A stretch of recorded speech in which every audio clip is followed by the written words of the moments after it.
ভাঙনের মুখে বিপন্ন তবু হৃদয়ে আসার সুর, রূপালী ইলিশ ফল ও ফসলে ভরা এই চাঁদপুর। জানগো, প্রতিনিয়ত ভাঙনের পরেও চাঁদপুর জেলাটা যেমন রূপালী ইলিশ আর ফল ফসলে ভরা, ঠিক তেমনিভাবে আমিও আপনার জীবন সঙ্গিনী হিসেবে হতে চাই সেরা। ভৌগোলিক অবস্থানের দিক থেকে চাঁদপুর যেমন বাংলাদেশের মধ্যেখানে, ঠিক তেমনিভাবে আমিও আপনাকে আমার হৃদয়ের মধ্যেখানে জায়গা করে দিতে চাই।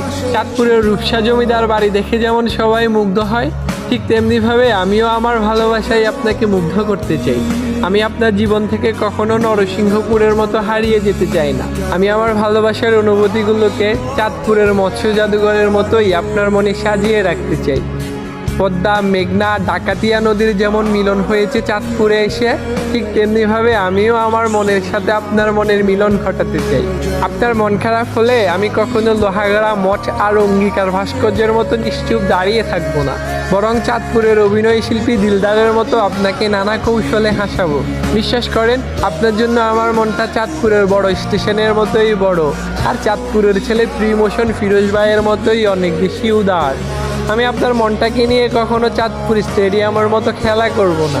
আমি আপনার জন্য হাজীগঞ্জ ঐতিহাসিক বড় মসজিদের মতো শত বছর অপেক্ষা করে থাকব। আমি আপনাকে নিয়ে মোহনপুর পর্যটন লিমিটেডে বসে চাঁদনি রাতের জ্যোৎস্না বিলাস দেখতে চাই। আপনার সাথে মিনি কক্সবাজারের সিভিক্সে খালি পায়ে হেঁটে যেতে চাই অনেকটা পথ। আপনি শুধু বিশ্বাস করে আমার হাতটা একটু ধইরেন, আমি আপনাকে নিয়ে চাঁদপুরের সকল সৌন্দর্য উপভোগ করতে চাই। আমি হয়তো চাঁদপুরের কৃতি সন্তান শাইখ সিরাজের কৃষি দিবানিশি অনুষ্ঠানের মতন আমার ভালোবাসার অনুভূতিগুলোকে আপনার সামনে সুন্দরভাবে উপস্থাপন করতে পারি না, কিন্তু বিশ্বাস করেন, আপনার জন্য আমার ভালোবাসা কখনো চাঁদপুরের জমিদার বাড়িগুলোর মতো পুরনো হবে না।